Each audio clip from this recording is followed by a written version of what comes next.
people in this industry, it's a lot of fake people, Yeah. And they feel like they have to wear this, I'm a godly person and goody goody two shoes, because that's what's going to get them a win at the Olympia or whatever. But it's like, I'm not going to be a sellout. I am who I am.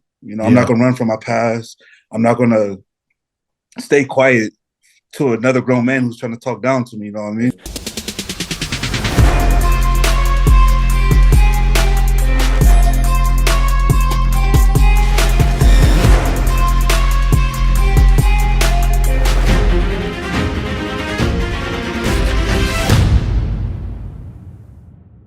What is going on, people? Jumping in on this podcast to let you know about our incredible sponsors, Trained by JP, aka TBJP, the one-stop shop for all your bodybuilding needs.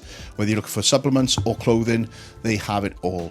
Quite possibly the biggest range of subs you will find anywhere in the world, end of. Whether you're looking for pre-workouts, stim-free or high stim, intra-workout shakes, post-workout cream of rices, vegan supplements, it is all there for you, as well as the highest grade of health subs that you will need in your arsenal. Check them out. It's www.tb-jp.com, and on there you will also find all the clothing which they release multiple times per year, but get your hands on them quick because they are limited drops. Use the discount code MAGIC10 for money off. Help the brother out, and let's get back to the podcast. Peace. Right, guys, welcome back to the Beautiful Struggle podcast with myself, Jay Davis, aka Magic Eye. And we have another international guest with us today. Very exciting one. One of my favorite physiques in the industry at the moment. One of the most exciting physiques as well. Labeled the second coming of Dexter Jackson. I'm not sure if that annoys him or not, because he's been called it a few times. We'll find out, I'm sure. He was once an NFL prospect, then turned bodybuilder. 2019, he turned pro after 4 shows, I believe, in the light heavyweight class at 183 pounds. 198. 198. I got that wrong. But as I said, one of the most exciting physiques and personalities, I think, because he's not afraid to speak his mind. Coming 8th at the last Olympia in 2023 and on his way back for the 2024 Olympia this year as well. And labeled the Predator. Welcome in Tonio Burton to the Beautiful Struggle podcast. Appreciate you having me, bro. There you go. So it was, what was it, 198 pounds turning pro, you said? Yeah, at USA's. What was the 183 pounds? I seen that kicked about somewhere. What was that show? So that's when I first started. My first show, the Motherload. Oh, the Motherload. That's what. Yeah. Okay. So I watched an interview and it was the Motherload. So 183 pounds. So that was your first ever show. Yeah. And then 4 shows later, you were 198 pound and then turning pro. Yep. That's crazy, man. So with obviously your background, you've got a sporting background in the NFL. So football over here is different to what you guys call football over there. Soccer over here, isn't it? So so NFL. So that was like, was that where you could see yourself kind of going in terms of like your career at one point? Oh yeah, just based off of where I grew up at and all my friends, that was the dream of getting out, Yeah. In our environment, it's sports or you're in the game. Yeah. And we were all, prospects for football. So when I was in high school, actually 4, including myself, were on the way to the NFL. So you have Duke Williams, you have Courtney Gardner, Ryan Jones, and you have myself. Right. And they all went. My friend Ryan, he actually passed away in 2017 on Father's Day, actually. Oh shit! So he went with the Ravens. He was with the Giants, and because of him talking to me, because I had a son out of high school, right? Okay, and he actually pushed me to pursuing football again. So I went to college. He'll come out and support me, and then he helped me get a look by Green Bay in Miami, where we were training at. And then that's when, certain injuries started to kick in, like my Achilles came back and hamstring injuries. Yeah. So you had a son at a really young age then, yeah? Oh, yeah. 2 boys. 2 boys. So how old were you? I was just turned 18. Yeah. When I had my oldest, and then 19 when I had my youngest. Okay. That's mad. So obviously with that, I guess if you were in school and stuff doing, obviously the normal kind of route that you do through education and that, when having sons, you've got to provide, innit? So, Oh yeah. so what were you doing then to provide at that point in terms of like did you just drop out of school and go into work and things like that? Or was there other shit you can't talk about that you had to do? Yeah. So I mean, in a way it worked more in my favor, as in, so I graduated while my oldest son's mom was pregnant. So we had our graduation, and then after high school is when he was born, and I was doing certain things with the past life I did to help provide for my little dude. Of course, yeah. And then I got into welding. I had an interest in welding for some reason, and so I started working at a sheet metal place. Yeah, and being young and making the type of money I was making, I just wasn't smart with it. So it's like, it's just like, we'll buy everything. I just spoiled them, you know what I mean? Whether it's fast food or clothes, whatever. Like, the best things, right? And of course. After a few years of that, and he was older, and they were set, I went off to college. 3-4 years later? Yeah. So I took some time off from school. Then I went to college after a while. Yeah. That's a sick move, though, that you were like in your head enough to go back to school and get back to it and make sure that you were sorting that stuff out. Because obviously a lot of people, like even over here, when you leave school and you start getting money, to go back to school is like, you kind of get stuck in the rut, innit? You kind of get stuck. Oh, yeah. Yeah. So, it was. So how old was, so your son was like, what, 5 then when you went back to school? Yeah, give or take, yeah. Yeah, like 5 or something. And, they were old enough to, travel as well. So when I would have my football games, they would actually come out and watch. Oh, that was cool then, yeah. Yeah, so the weekends, and I wasn't too far away from home. I was, probably 2 hours, 3 hours. So I would drive back on weekends too. Oh, cool. So I was still always present. Yeah. What kind of level were you at then with the football? Like, what kind of crowd numbers were you getting at kind of the games that you were playing in? Oh man, so I started out in JUCO at Feather River College, and man, I think a game. But in the first 5 games, I was over 800 yards already. Okay. I was the #1 running back in the nation. That was including D1, D2, D3, JUCO, NAIA as well. And were these big crowds as well, like coming to watch and that? Oh yeah. Like, so certain colleges we would go play at, they were bigger, but we also played at smaller colleges as well. Yeah. But crowds were pretty intense, especially at the JUCO level. It was kind of like no rules, Yeah, because I used to play basketball, even though like obviously it's not a massive sport over here. I used to follow like obviously NCAA and North Carolina and all that. So when I was younger, so I kind of know the numbers. These games, they ain't like college games in the UK. You're getting like big numbers in it. So for you to be able to take your son, who was like obviously 5, 6, 7 years old, take him to the game, I bet that was quite a cool moment for you, like for them to see you playing and obviously doing well at it as well. Oh yeah, I mean I think that's what drove the performance to being what it was. Giving them something to brag about and have be excited to see. Yeah. I whilst we knew this podcast was kind of being arranged, and I went up through your Instagram and I scrolled back, and I think your first post on your Instagram is your son. Is that right? Yeah. Yeah, because like the caption, because that was only 2019, I think. That was like, so were you on social media before that, or was it kind of like a fresh account there?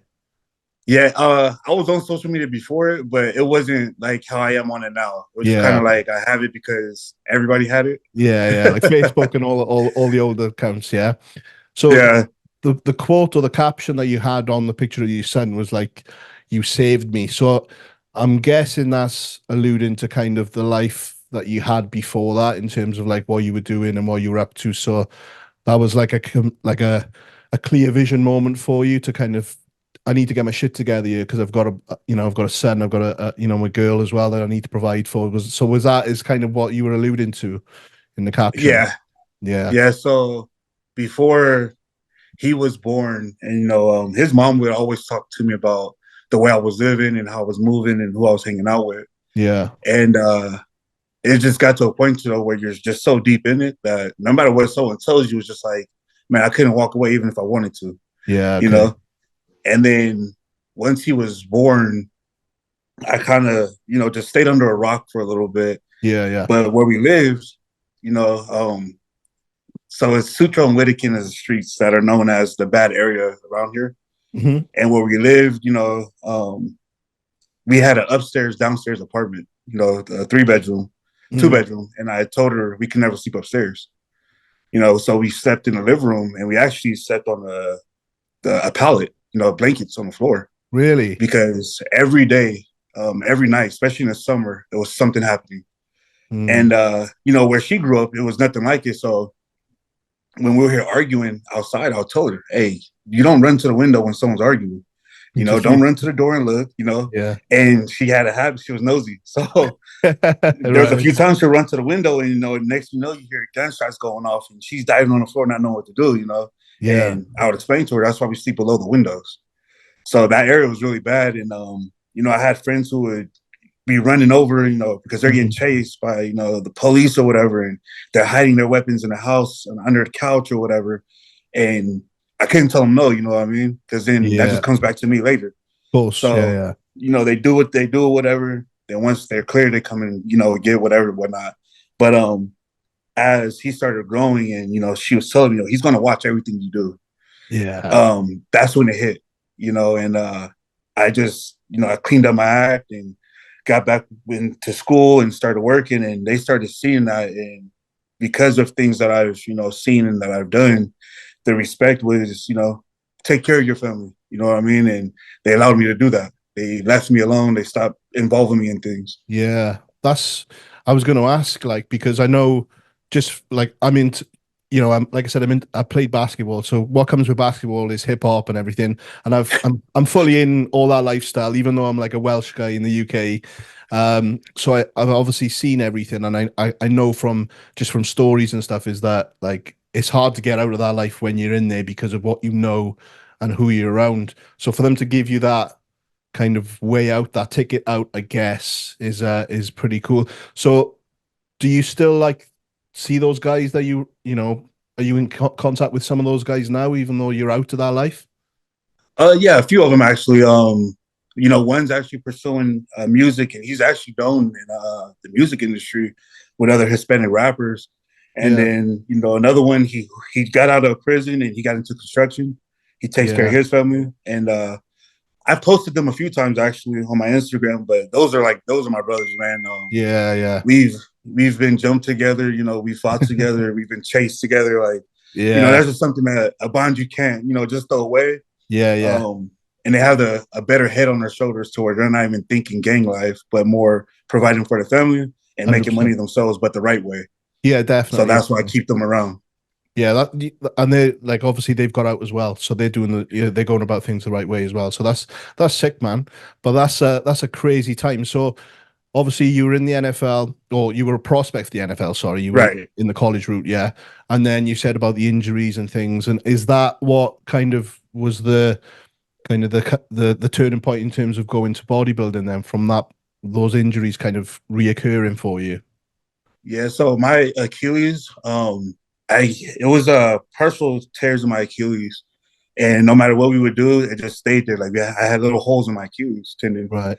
And they just started going to my hamstring, and it was because my quads overpowered my hamstring.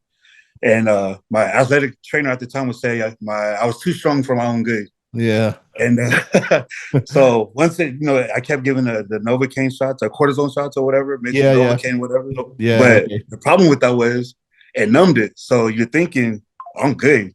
I'm 100%. And the moment you try to just go, it goes again. Pops. So you're right. So there was times where during the season I wouldn't practice.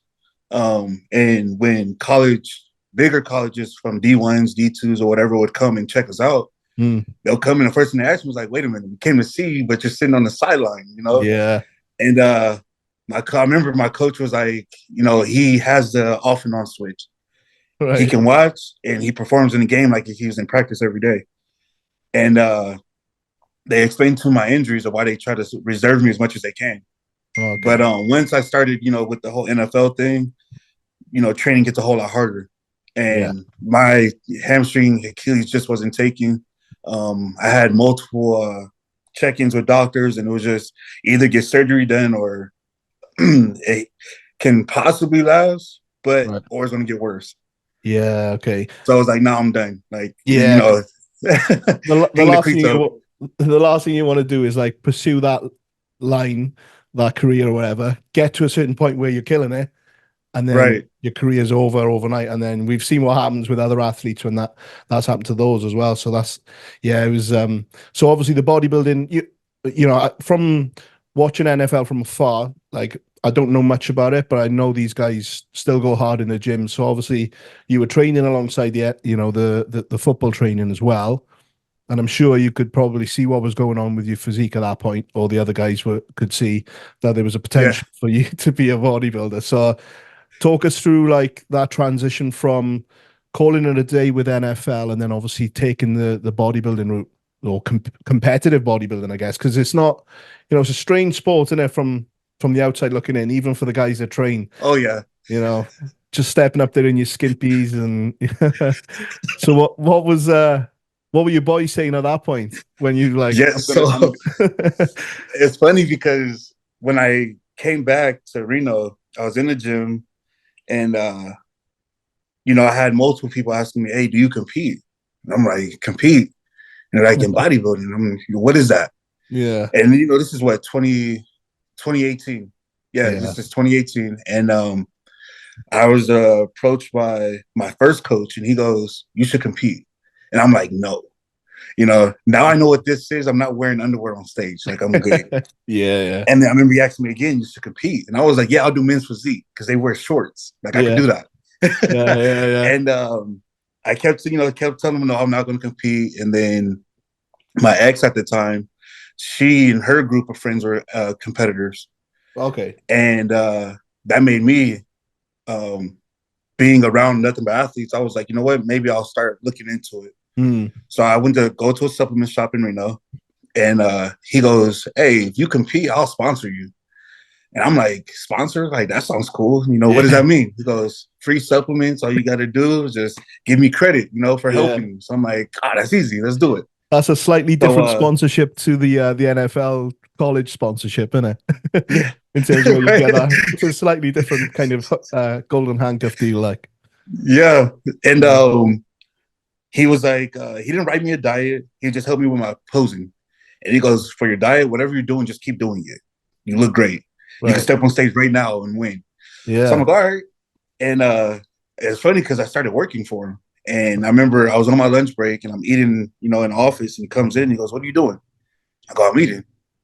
He goes, "But you have a show coming up in in a month or so." And I was like, "You said keep doing what I've been doing." And he goes, "You've been eating In-N-Out fast food." In-N-Out burger, yeah. So I was like, "Yeah." And he just like shrugged his shoulders and, he walked off. And I remember I was eating 2 double-doubles and 2 fries and a large pink lemonade. And was that every day? Oh yeah, I was eating fast food every day. And whether it's In-N-Out, Scoopers, which is like known for their burgers and fries, or I don't know, it was just something different, but fast food every day. Was that just like one meal every day of just fast food, or is it? Oh no. Breakfast was fast food. My lunch was fast food. Dinner's fast food, and then my son, when he would come or whatever, and he's bringing leftovers from his grandma's house, so now I'm eating Mexican food as well. So it was constantly fast food, but I think it helped me grow too because the high calories and everything. Yeah. Because I wasn't a big eater. Were you in condition at that point though? Like eating? Oh yeah. So what was that? Were you training were you like overtraining in terms of like cardio coming from the football background? Were you just going at it? No cardio. Man, come on. I promise you, like I was just lifting weights, and working whatever, and then I'll go to the gym. Well, my workouts were different though. So like if I'm doing upper body, I'll hit chest, I'll hit shoulders, I'll do a superset where it's pull-ups, chest, or chest. You know what I mean? Yeah, high volume. So it was more like a high intensity, man, almost I'd rather call it CrossFit with weights, to be honest with you. Yeah, The type of training I was doing. Yeah. And but I never got on the treadmill, never got on stairs and jogged or walked or anything like that until 2 weeks before the motherload, because we went to Santa Cruz and they were doing stairs, and I was like, all right, well, I guess I'll do it until we leave. And that was my first time ever touching stairs. 2 weeks out. Yeah. And I ended up winning the overall. Man, it makes me think why I even bother trying to fucking bodybuild myself. Yeah, that's crazy, man. But that just shows you fucking made for it, bro. Because if you were able to get away with it, obviously, you know, now it's a different level what you're doing. But at that point, for you to go into it and then not even like know what you're doing, but you just found your way to that stage and then won the overall. That's said it's cliche, man, but it's like written in the stars kind of thing, isn't it? It's one of those. Yeah, I had friends who were playing football who would write me and they would tell me, like, you know, maybe bodybuilding is your calling. Yeah. You know, that's where you're supposed to be. And it made me pursue even harder. You know what I mean?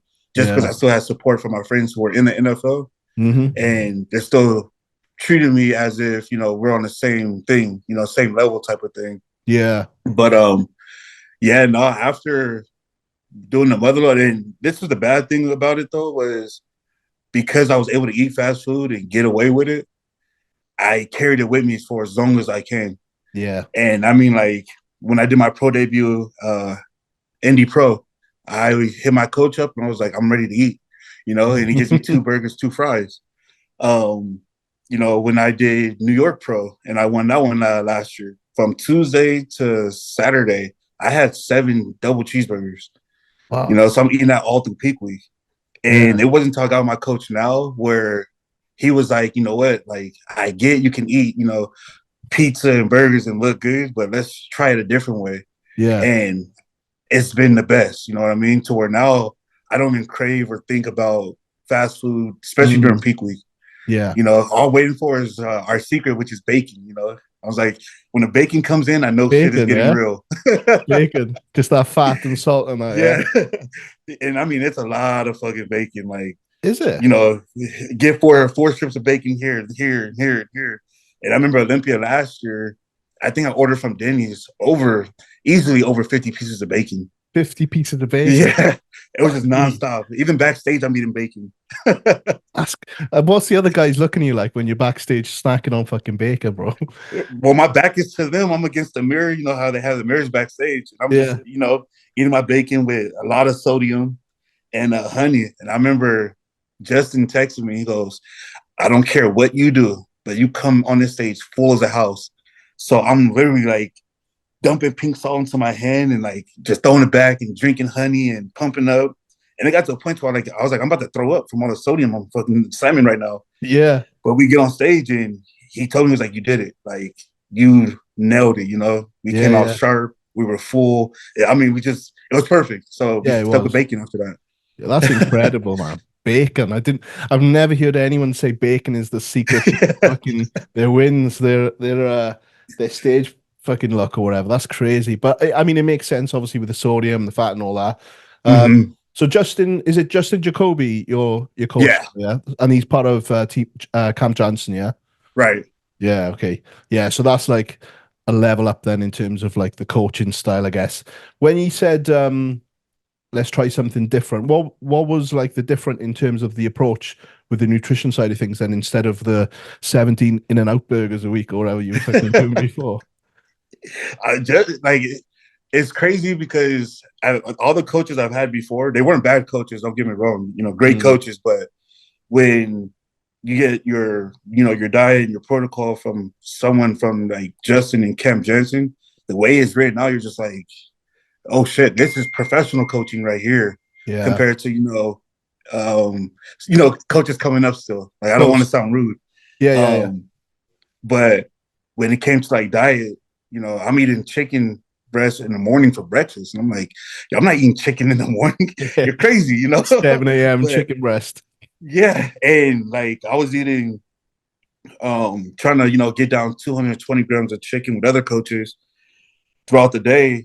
And with Justin, actually 195 grams of chicken breast, what, 7 meals a day, Mm. and 200 grams of white rice, and that's just us like chilling. You know what I mean? And I've grown faster and more than I've ever. Yeah. And even supplement wise, everything's low. And it's kind of like, yo, if I'm growing like this off of this, like, why don't we just, increase that a little bit? just turn it up a little bit. Just a little bit. And, he's like, well, actually, because your weight is jumping up, we're actually going to lower everything. And I'm like, you got to be kidding me, Yeah. But I mean, it's cool because the health side to it, when it comes to supplements and when it comes to diet, I'm not force feeding. Yeah. And I'm actually not bloated, and everything is working. Everything looks great. I'm not low energy like I was before, to where I'm sleeping all day. Yeah. And the only time this happens now is during peak weeks. Of course. Yeah. And it's good, like you said, health wise as well. You've got a young family. So, even though you are professional and this is your career and this is what's putting, food on the table, health is obviously still a priority, right? And Right. If they're doing it that way, then keep fucking doing it, man. And especially like what you said with the you're not bloated. Like, we all know, like, your lines and your midsection is like the fucking, it just stands out a mile on stage. So you want to keep that, for as long as possible until you're an old ass man. But yeah, that's sick. So in terms of like where you said you've grown, so you were 198 when you turned pro. And what were you on stage at the Cali recently? Cali, we were 227, I believe. 227. Yeah. So the 2019 was 198, right? 198 pounds. Right. So just talk us through the weight gain each kind of year. Have you competed every year? Have you been active every year? No, I didn't compete 2020 because of COVID. And of course, yeah. That was like my first and only real off season. Right. But I did that one by myself. Had I done it with a coach who, knew this game, I could have made a lot more gains. Yeah. But I 198 the year before, and then that whole year of COVID, I was working at a children's hospital, mental hospital. Right. So I was working with kids. And I remember during COVID, I was working I was going to work at 7 a.m. and I wasn't getting off till 2, 3 a.m. Oh, that's a shit. Oh, it sucked, but the checks were nice. Yeah. It was worth it. It must have been, bro. That's a long fucking day. Yeah, it was definitely worth it. But I mean, that whole time, like, they were bringing food to us, and then I was taking my meals with me, and I was still able to work out because of a gym here. They let me still have access to it. Okay. So I was still able to work out, but what ended up happening was it helped me grow out of 212 a whole lot faster. Because that whole year off, when we came back for around Indy, I had to fast from my last meal the day before to after check-ins, which was like 6 or 7 p.m. the next day. So I fasted the whole day. I was in the sauna that whole morning just to make weight. So was that like 24 hours fasting, yeah? To get just about, yeah. Oh, that, yeah. Yeah, so it was rough. I hated it. And the same thing happened for Olympia, 212. I had to, we had to fast. I missed my weight by 3 pounds. So I had to go get in the sauna. And I was in the sauna for probably 45 minutes before I started sweating. Oh, no. And, and we had the windows up in the car. We're in the middle of Florida, 90 degrees humid. Windows up, heater blasting, driving back to the hotel. Just like, okay, we got to make this weight. So we ended up making weight, but I was so flat prejudging. Yeah. And come nighttime, it was funny because my coach was like trying to give me chicken and rice. And I'm like, dude, like, we need to eat.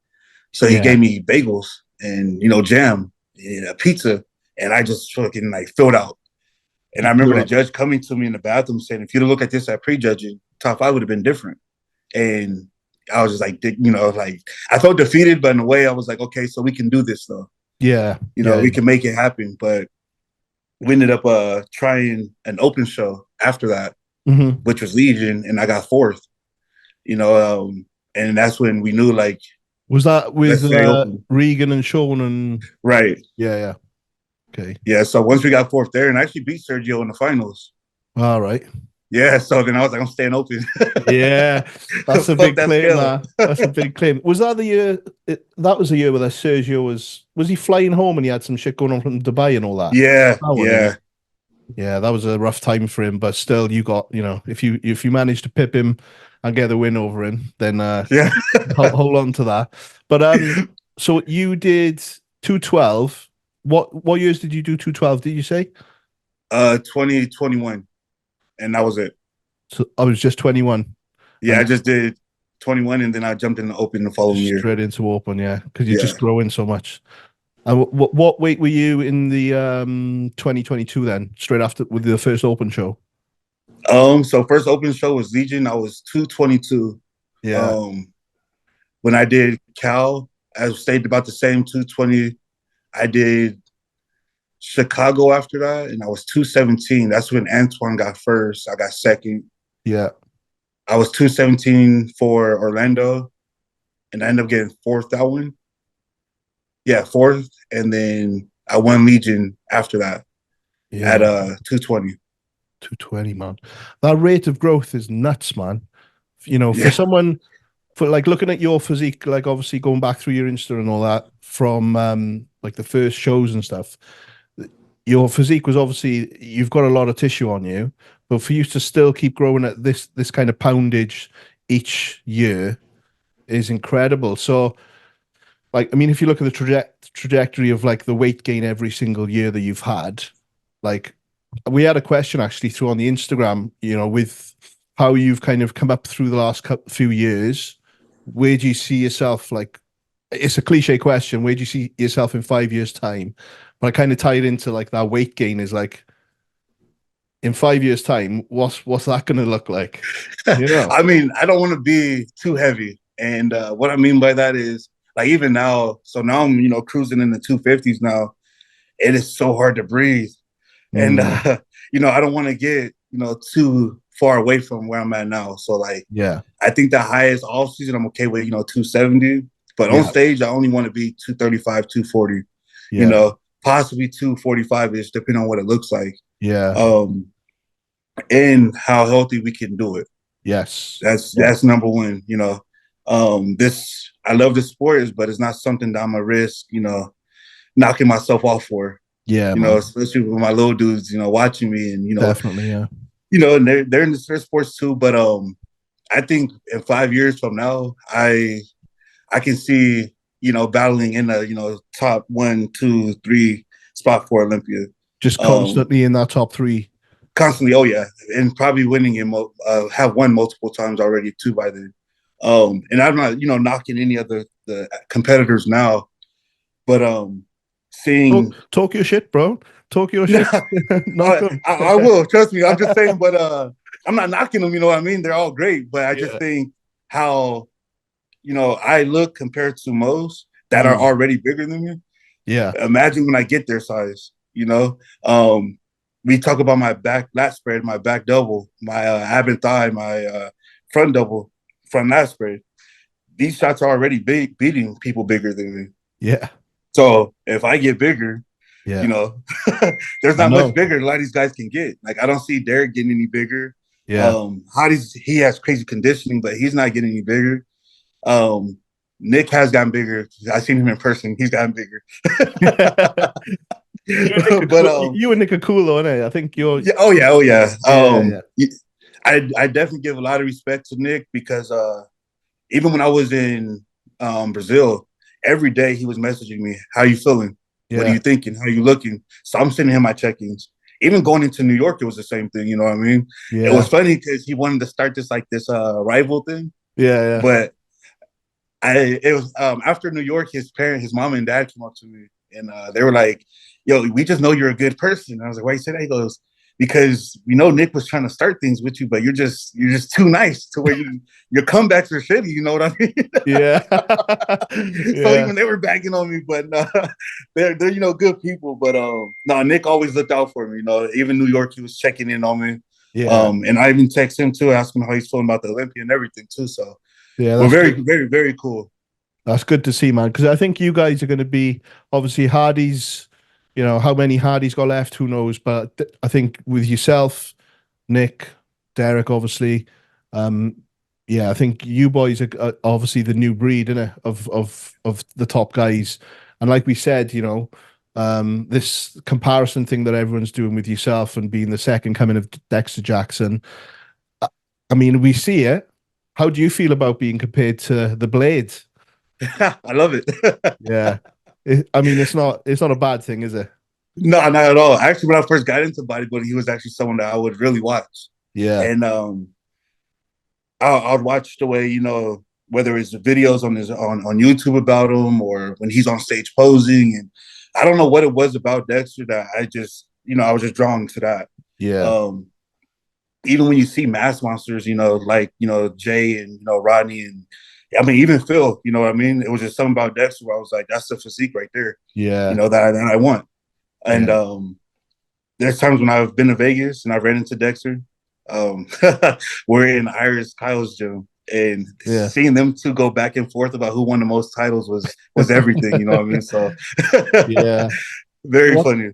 Have you spoke to Dexter since all these claims have come out about you? You know, everyone's saying you're Dexter Jackson 2.0. Have you spoken to him since? Yeah. How does he feel about it?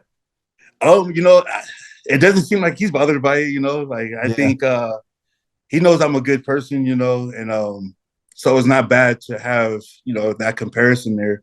But you know, Dexter is one person who's constantly told me over and over, keep doing what you're doing and take your time. Don't play no one else's game. Don't try to rush it. Just take your time. And it stuck with me, you know what I mean? So even when past coaches would try to, you know, push a little bit of too much stuff, I'm like, yo, I'm not putting all that in me. Yeah. I'm good, you know? Yeah, because do this you so in control. Fuck it all up by doing that, innit? Right. Now that's good that you've got like kudos off Dexter, especially because you know what it's like, this old school bodybuilder versus new school bodybuilder mentality, and these little debates that go back and forth. Not so much with like Dexter's era, but the guys that came before him, you know, against the new guys. And it's cool that one of like, he is obviously the past generation now. So it's cool that one of the top guys of that generation, that now you've got this, I'm going to call you this kid. I know you're not a kid, but like this kid coming up through the ranks, being compared to him. Sometimes they can get a bit salty about that. Oh yeah. And obviously it's cool that he's taking it, like, you know, he's seeing it and he's appreciating it, and he's actually giving you some words of wisdom as well. So that's nice to hear, man. The comment that also gets thrown around about you is that you're too small. You're too small. Like in the build-ups to these shows, he's too small. And then you step on stage and then you blow him out the water. So this too small thing, because I think a lot of guys will look up to you.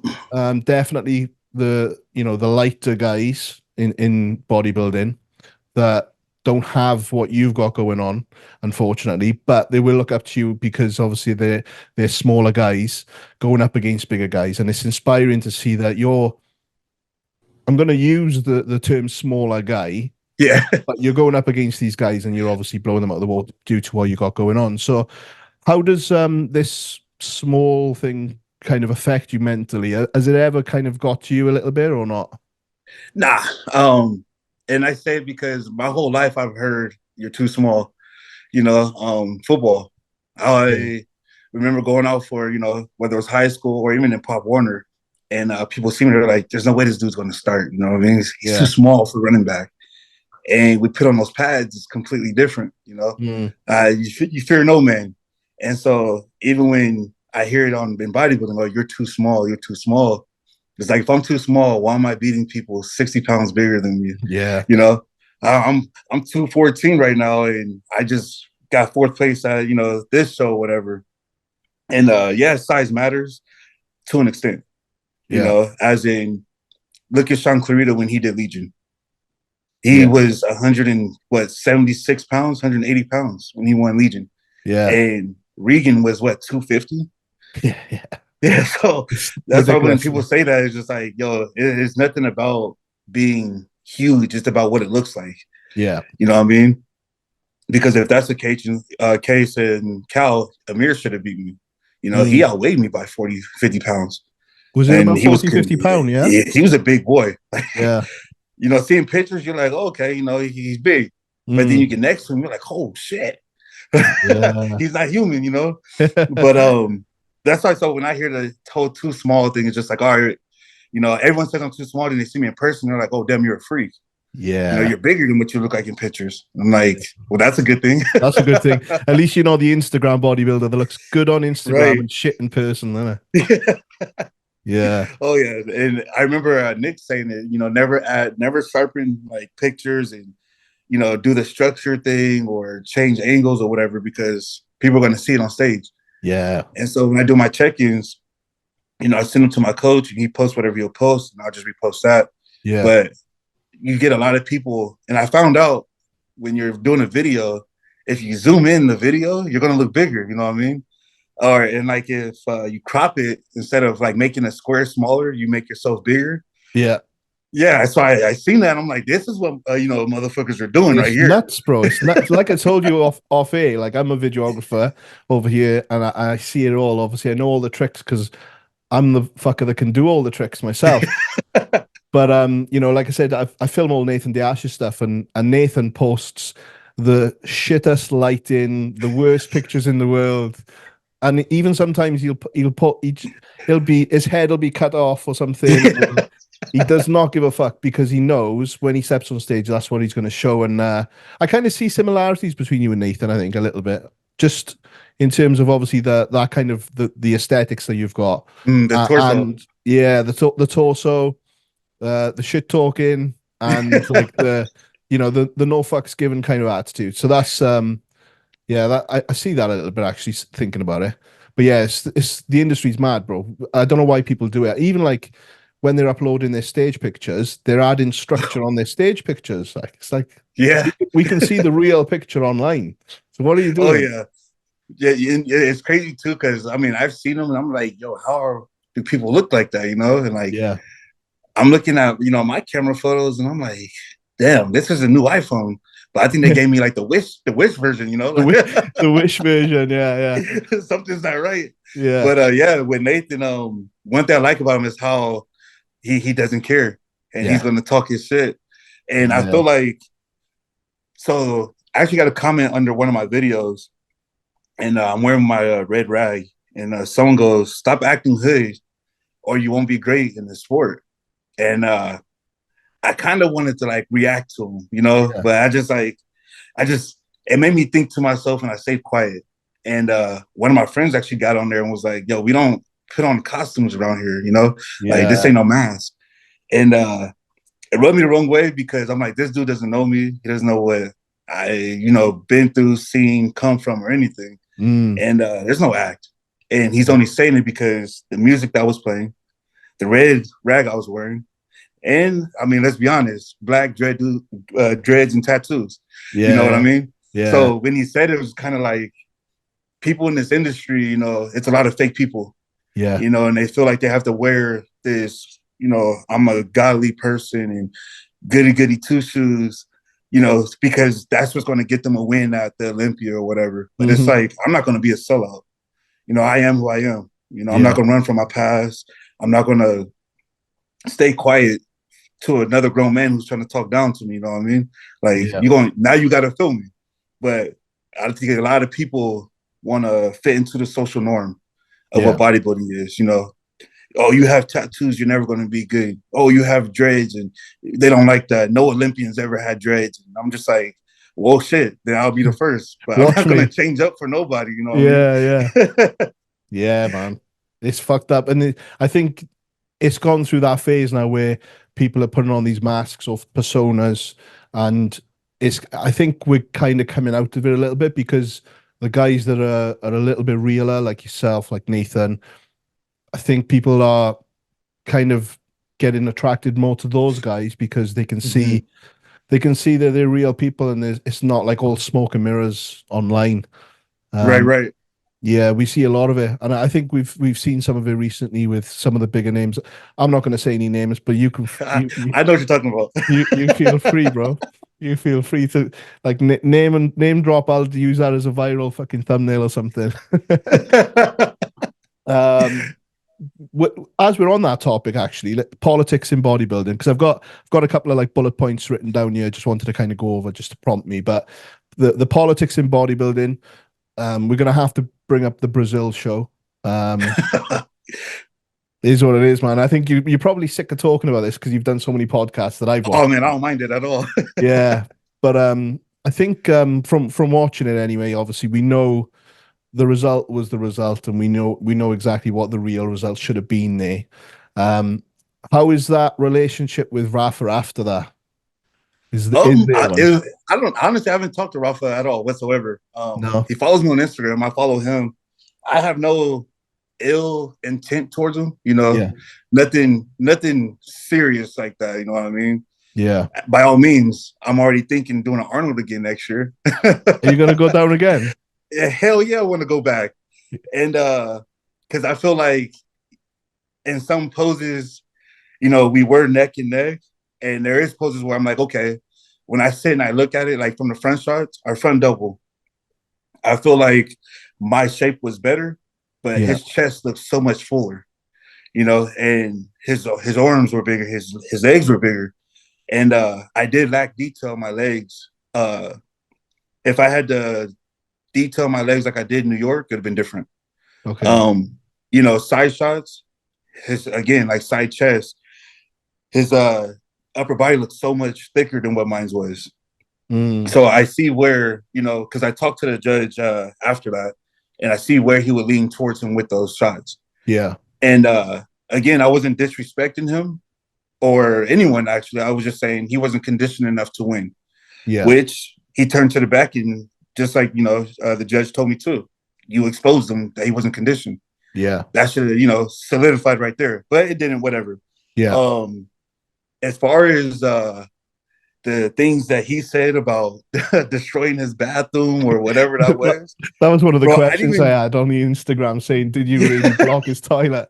So Liam can have that one. So what's the story? It was funny because I'm like, people are doing these emojis. I'm like, yo, what's the joke? Like, I don't get it. Like, what does that mean?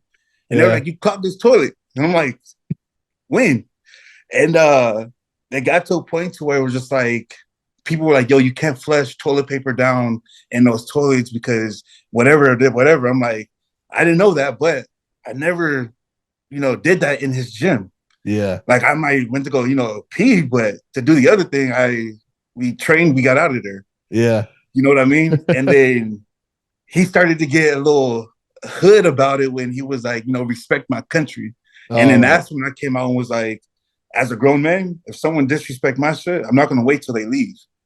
We're going to address it there. Yeah. You know? And then when it became the respect my whole country thing, now I have all these trolls who are 100 pounds soaking wet telling me respect their country.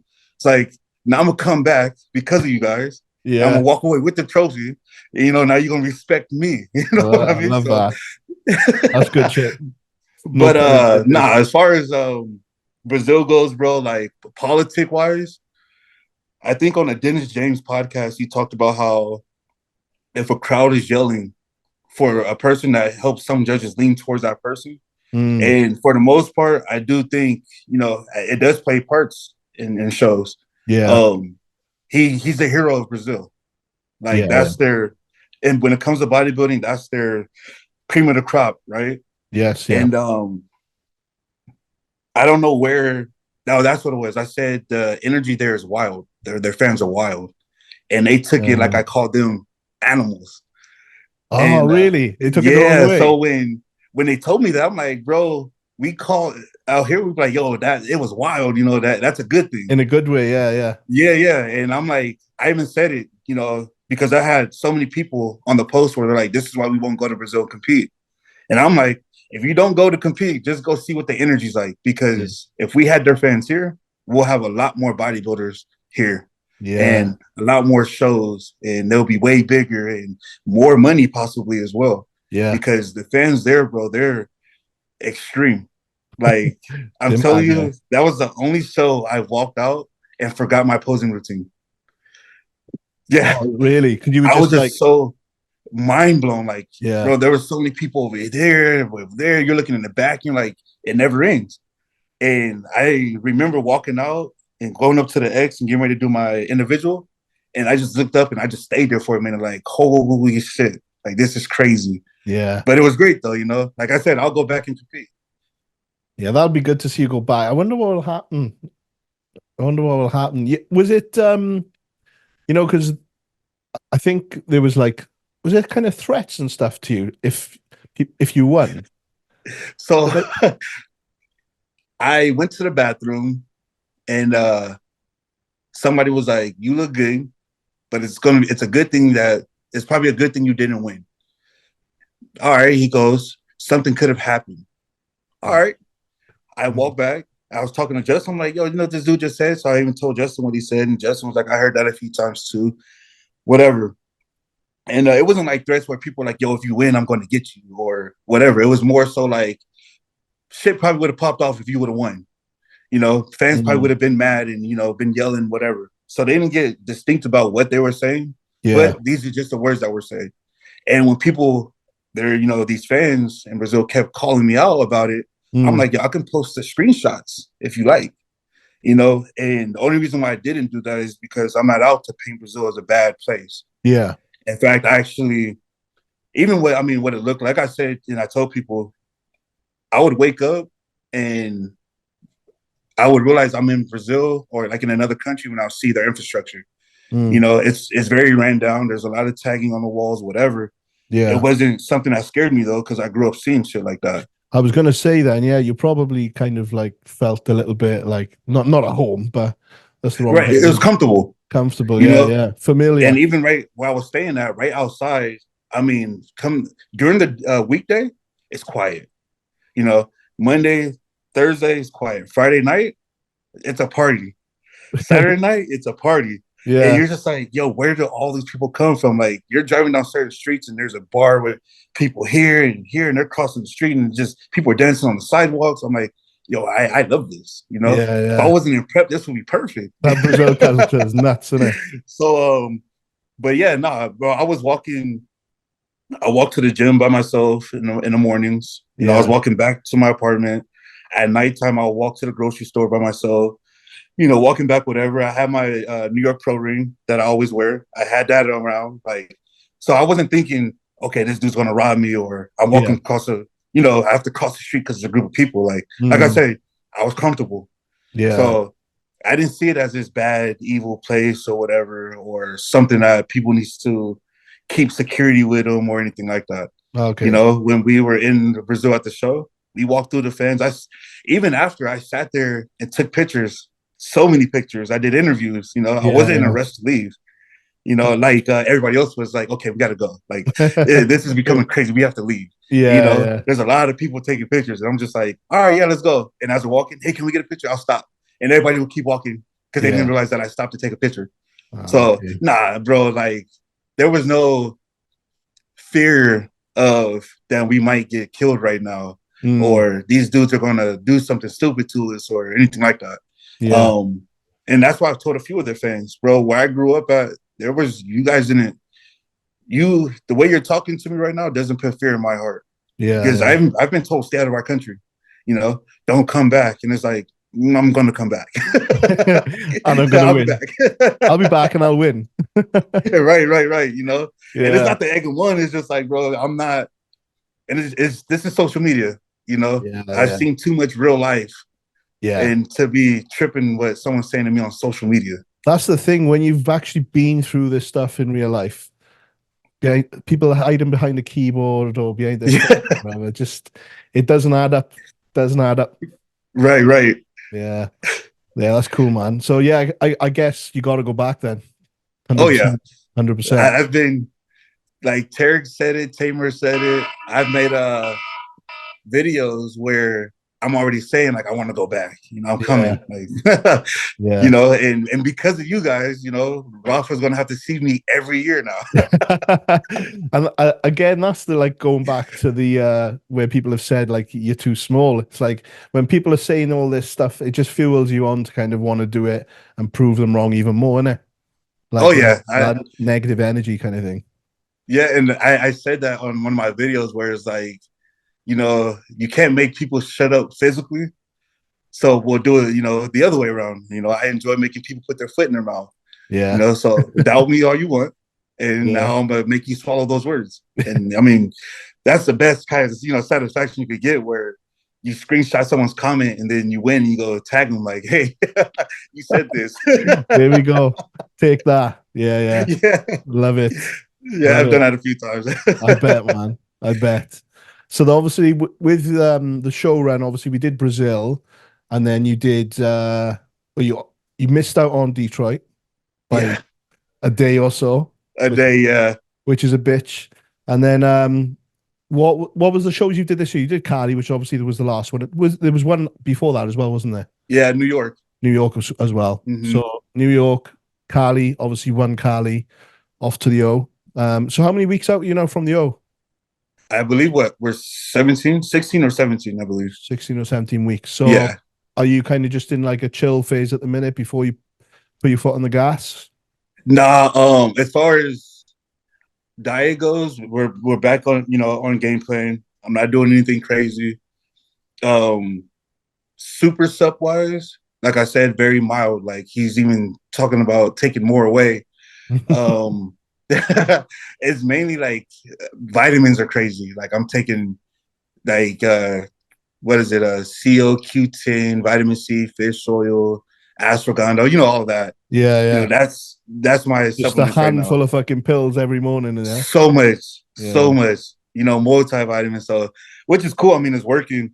Yeah. Like I said, we're gaining weight. You know, we went from 225 cal to now we're 254, 255. And he's like, yo, what the hell's going on? Because you're still lean too. And I'm like, yeah. I love it. That's like 30 pounds, man. 30 pounds. Yeah, and I see it. And one thing I think though is that we get overly depleted in the sense of my muscles can hold a lot more. Yeah. You know, but we pull a lot as well. So I think that's what makes our weight drop as low as it is, when we could be bigger and still tight. Yeah. So I mean, but it's trial and error, you know what I mean? So I talked to Justin and he bounces ideas off me, I bounce ideas off him, and you know, we try it and see what works. That's cool. You got like a two-way street, yeah? Right. Yeah. So how many weeks ago was Cali then? Cali was 3 weeks, 4 weeks. So you're 30 pounds. Yeah. Yeah, about, yeah. So I did a show 4 weeks ago as well, and I'm 30 pounds up, but I don't look like you.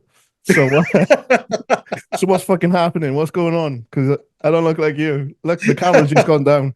I definitely don't look like you, man. So yeah, that's I've seen like obviously the social media stuff. You're definitely still lean. Are you is the plan to kind of like let the weight just keep rising, or are you gonna kind of hold back a little bit before the back end? I think, well, I mean, any prep I've been in, my weight gets to a certain point. So the heaviest I've ever been was 255. Yeah. And it would just sit there. No matter how much I was eating or anything, it would just sit there.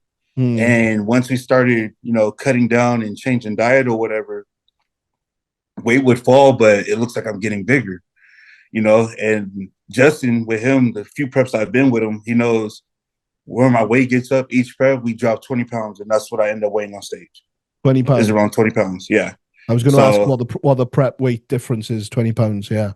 Right. And I think like, because we're not, you know, forcing anything, we're not doing too much of anything. So any tissue that I'm building is legit tissue, you know, and that's where like the muscle maturity, that look, the graininess comes from. Yeah. You know, where you can tell when it's worked for and when it's, you know,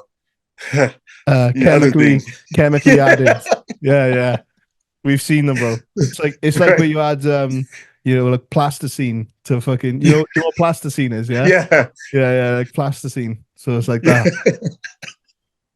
Like just a body and just plonked on from here. Right. Yeah. So you've got, what was it, 6? How many weeks? 17 weeks, you said, yeah? 17 weeks. What's your, I'm pretty sure, correct me if I'm wrong, in your when you were down in Brazil, your training style changed a little bit because of the guy you were training with down there, yeah? Right. So are you still training that way that you trained down in Brazil, like this new style? And what's the difference then? Just kind of breeze over what you were training like compared to what the new kind of style is you're doing. So when I was training before, I I would do, the normal 4 sets of 12, 15, whatever. And my warm-up set would count as a set. So technically I'm doing probably one working set. Right. When I think about it, and when I was in Brazil with Johan, it was like we will put on, let's incline press. He'll throw plates on there. You hit that for an easy 20, 25, and then he throws another plate on there, and you're like, okay. He's pushing you for 20, 25, and you're like, this is getting heavy. And then he'll throw a 25 on there, and you're thinking, okay, I'm going to give you 12 on this one. He's like, yeah, let's go for 20 again. And then he'll throw some more, a 10 or another 25 on there. And by the time you get to that 15, you're like, yo, I'm burnt. And he's like, 5 more. And so we'll force rep for that other 5. Right. And now by the time we're done, we've done 7, 8 sets now. Yeah. Sometimes 10. And I've noticed how fast from even my friend Quinn was like, yo, your body didn't change until you went to Brazil. And how bigger you got, and no matter what it was so many sets and 20, 25 reps, no matter how heavy it was. That's a high rep range, isn't it? Like the trend right now is like top set, back off set. You see a lot of people doing 2 sets of like the 6 to 9 and then a 12, maybe 10 to 12, 20, 25 reps for every set is fucking high, man. Yeah, it got to a point to where, I stopped counting. I'm not even gonna have the number in my head. Like, just tell me when I can stop, Just focus on breathing. Yeah, and you get that last rep to where you're struggling, and then he's like, okay, 5 more. And now he's helping you. So every set of every workout or every workout you're doing, you're gonna have some forced reps in it. Yeah. So that's what was great about having the trainer, you know what I mean? Like shit that when you're by yourself, you're like, okay, I'm not pushing this. I'm gonna die if I drop this on it. Yeah. He's right there, like, okay, 5 more. And so you're force repping everything.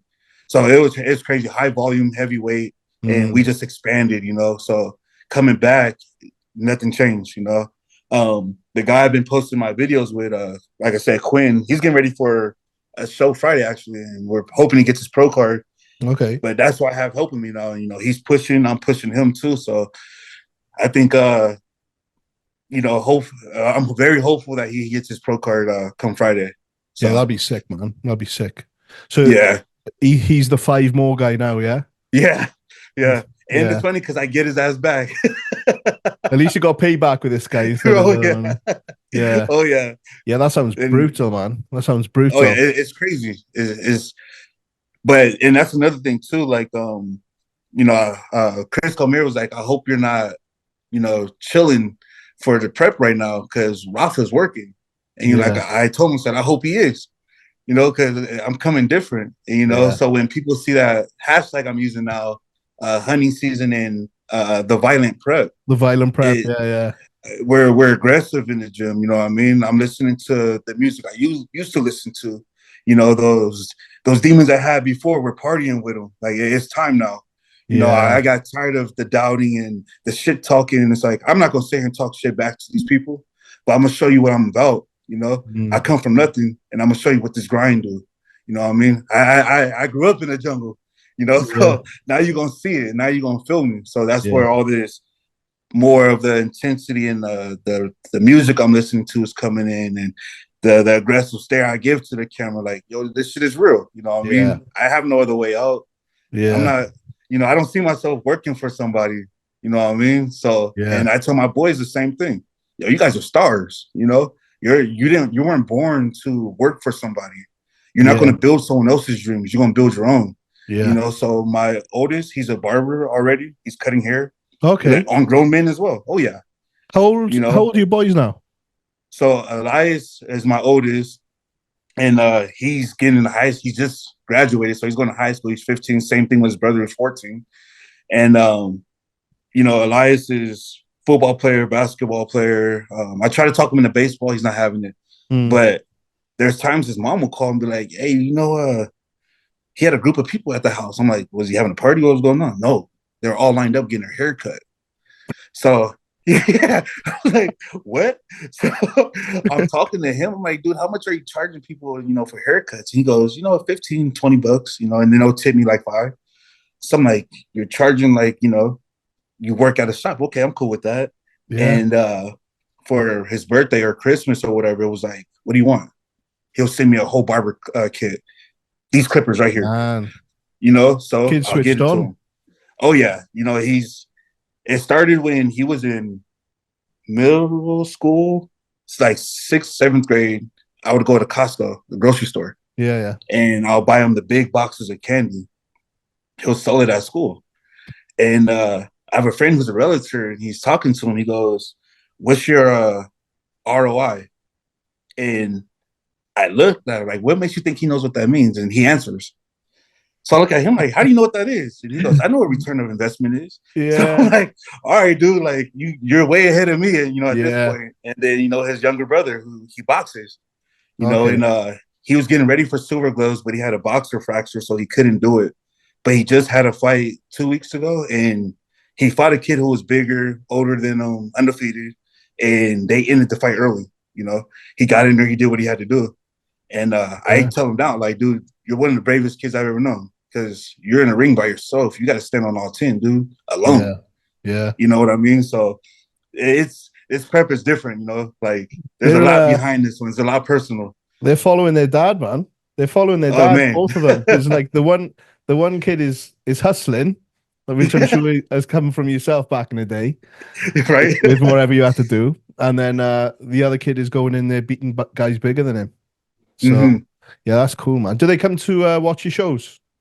Yeah, so it's funny because the younger one, his name is Josiah. He's very like, I don't know if I want to see my pops in underwear, you know what I mean? So he's kind of like standoffish about it. As for my oldest, he's like, "Oh yeah, I'm going. I want to be there." Like, he's taking pictures with other people. Like, he's taking pictures with Milos.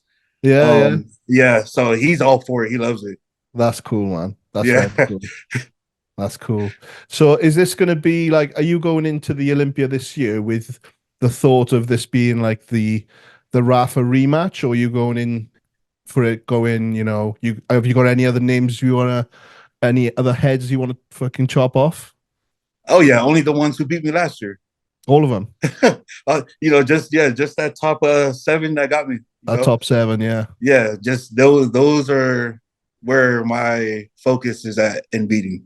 Yeah. And no disrespect to, you know, any of these other guys or anything, but it's just like when I did New York and I won, and I lost to Ross at Cal, people were saying the same thing. "Oh, this is a rematch."